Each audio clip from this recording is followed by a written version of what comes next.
Olá, tudo bem? Nesse vídeo vou te passar uma receita de chá caseiro para tosse com catarro, cebola e alho. Vamos à receita.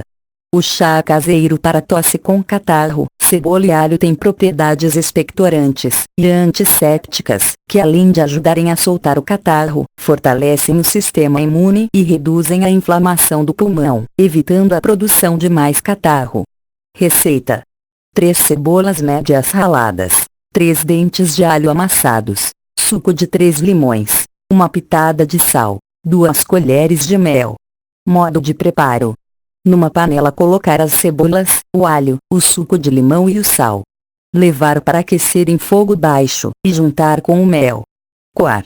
E tomar 3 colheres do xarope 4 vezes ao dia. Gostou da receita? Então se inscreva no canal. Dá um gostei no vídeo e compartilhe e comente.